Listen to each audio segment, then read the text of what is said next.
Sagittarius, to your June love reading. Hope your friends are doing great out there.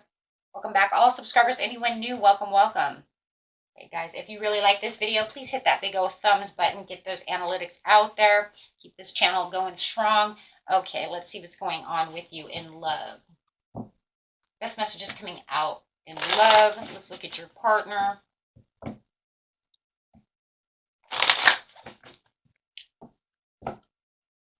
Person they are dealing with in love, please.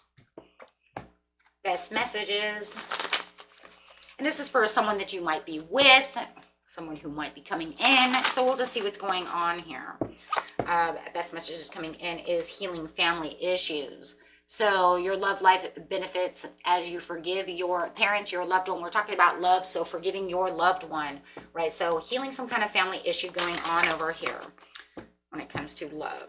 Wanting to express their love. So this person's saying, I want to heal this family issue with you. I want to heal this love situation with you. Okay, whether you're married or not married, it doesn't matter. It's a general reading. Okay, they just want, there's something about a reconciliation, they want to express their love. Okay, they want to come back. They want that forgiveness. They want to release the tensions with you. They want to heal this. They want to have those heart-to-heart conversations with you. They really want to express their love and fix this situation. I just kind of feel this, like I'm kind of tired of the argument. I'm tired of being the elephant in the room. I'm tired of the squabbling. I want this to be fixed. So let's see what's going on. I'm using the Romeo and Juliet cards. Yes, they feel like they've been rejected, like you have rejected them. May even feel like you may reject them. So they may feel like, you know, you've already been rejecting them, but they might also be worried that they're going to come back and try to have that heart-to-heart conversation with you, and you're going to reject them. I don't want to talk about this. I'm done with you, right? So they do say that they are very determined. They're pushing up the courage to come have this conversation with you. They want to get firm about the situation, but I feel like the firm, and it's crazy because there's a firm rejection and then we have the firmness. So it's almost like they know that there's a possibility you're going to put your foot down, or you already have, and you could do it again. But they're building up this courage because they feel your firmness. They know that this is going to be a hard thing to do. Okay. So they're trying to build that courage, right? They find that this is a very serious matter. They don't want to take this not serious. They see that you see this very serious. They're taking this very serious at this time. Okay. So they are worried, and they have a lot of concerns when it comes to this. There's a lot of fear here within them that you're not going to have this reconciliation with them. They're afraid you're going to say goodbye, okay, forever, and not want to fix this. Okay. So let's get some cards over here and see how they're feeling about the situation. That's what they are planning on doing in their mind. Whether they do it or not is a whole nother story. How long will it take? It's hard to say. Even if they take the action, right? They think a lot of things.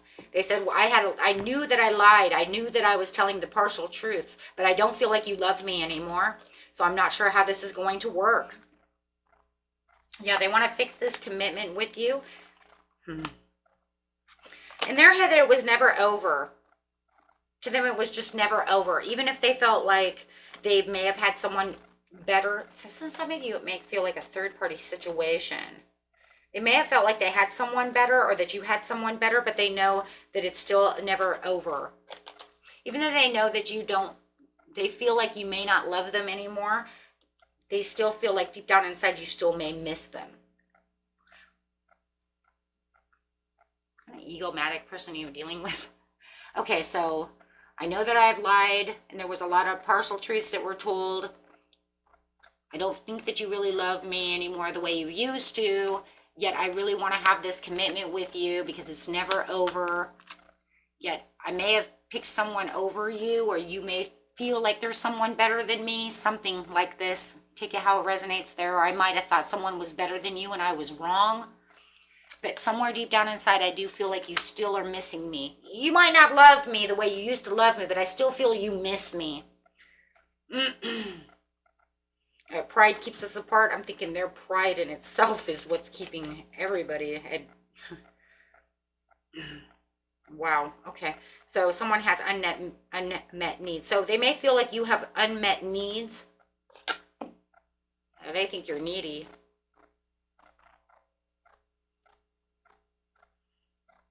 Pride keeps us apart and someone has unmet needs. I don't know about that. Sounds, I don't know. They're saying that you have unmet needs and they think that they're the ones that can meet these needs for you. What a misconception. The majority of you. Sounds very egomatic. Okay. And let's see how this is going down over here. Best message is coming out is patience. Having that self-control within the situation. Okay, for some of you, it was a very controlling person. Okay. Take immediate action where action needs to be met. Okay, so, yeah. And time to say goodbye. So you might just, you know what, it's almost like to the point where it's like whether you're saying goodbye to them personally or blocking, or you've already blocked, or maybe they're, you know, maybe you have to tell them goodbye for, you know, so they'll leave you alone.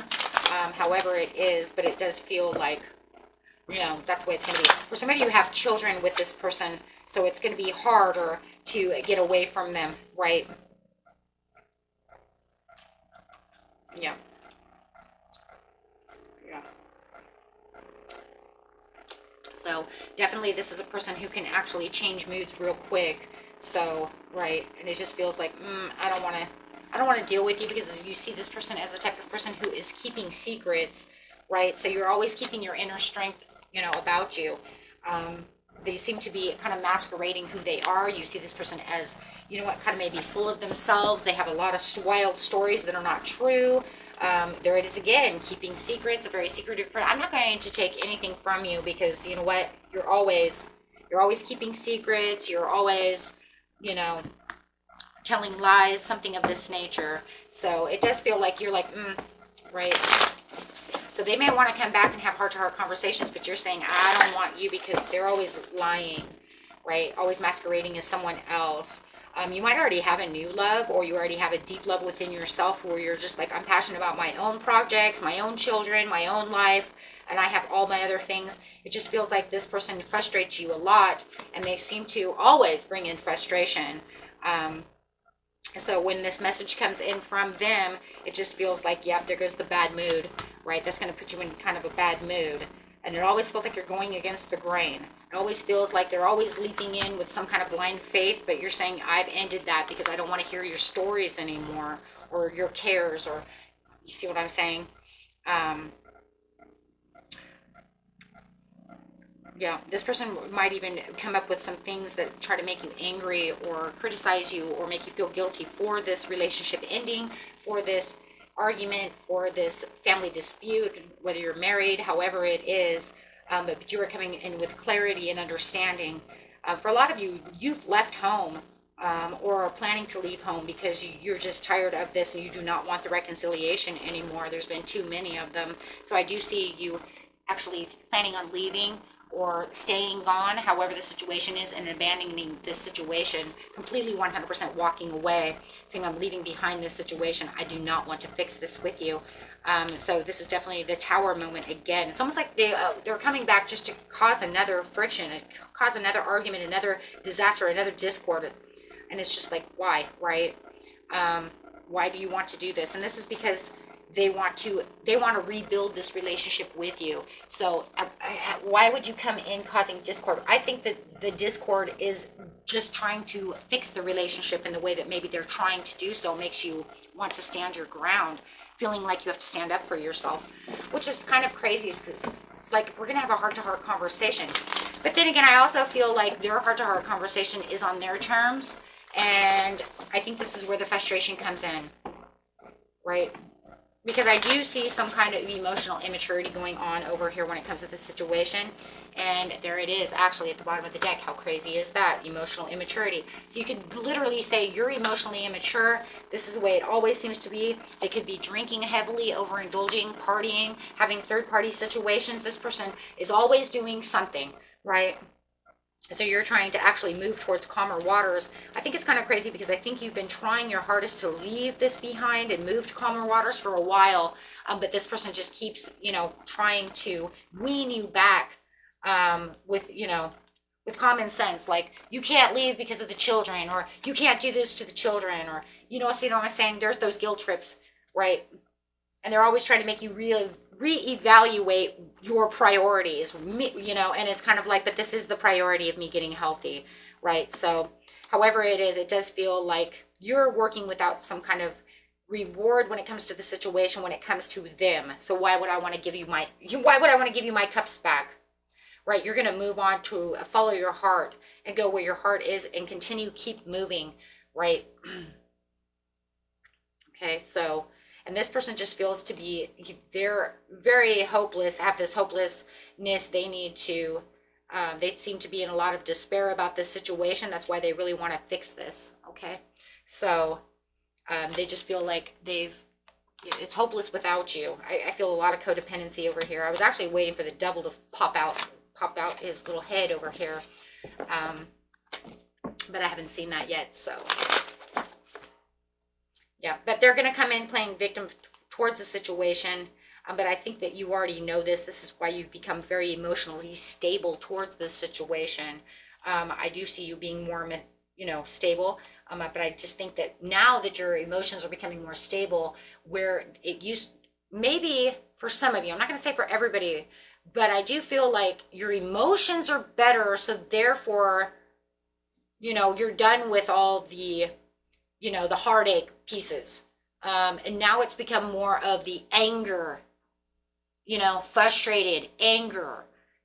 Stop doing that. You're pissing me off. You see what I'm saying? So now you're more of a Queen of Swords than you are the Queen of Cups. Do you see what I'm saying? Because you're not using overall emotions anymore. You're saying my emotions are stable, right? So I would say that you're now the Queen of Cups upright. But at one time, I do feel that they did have you upside down. I do feel that they did have you in this, you know, this, the inner feelings part, the sadness, the night, you know, and definitely going with the 8 and 9 of Swords, right? And now I just feel like you do not, you're not. You're stable. You're ready. You know what's going on. And I think that they're confusing you, right?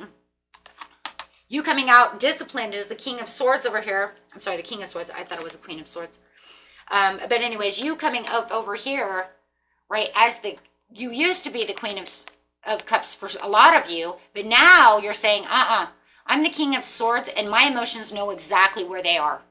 They know exactly where to be, right? I am not floating around in my emotions anymore. I understand the situation. I know, and I'm honest with myself about how things are happening over here, right? I am now head over heart, not heart over head, right? Because heart over head means, oh my gosh, you got me in my emotions, right? So it's just showing that you're more relaxed about this situation, but they're going to come in very dominating and very controlling about the situation and very stubborn because they think that they still think you have some kind of lack of confidence, or that they see you as the weaker link. Ooh, he's a bully. He or she is a bully then. Because those who pick on those who are, you know, weaker in emotions, showing manipulation and deception and bullying. So they're going to try to bully. They think, okay, so their so-called heart-to-heart conversation, what they think is heart-to-heart conversation, is actually them coming in trying to manipulate a situation and bully their way. Okay, I got you. Now I see it. I got it. Mm-hmm. Oh, I got it. Uh-huh. This is why you have to have self-control. This is where you get the patience. This is where I've gathered all this strength. Aha. You freed yourself from that situation, from those energies. And I do feel like see, a lot of them is codependency. And I do feel a lot of you, there is children involved in this situation, so that every time that they're coming around, I see you having to put on, you know, you have to stand your ground. You need to be that King of Swords.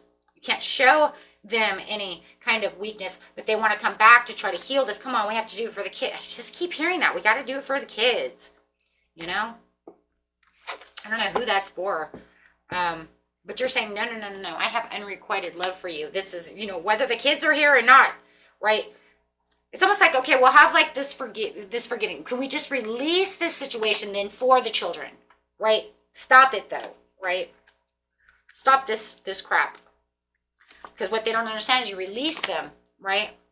I've released you. And for some of you, you have a new soulmate. You have a new true love, right? You might even be engaged to this other person. But this person is just not going to let you go out of their energy. Wow. Okay. Alrighty then. They're coming in pretty forceful.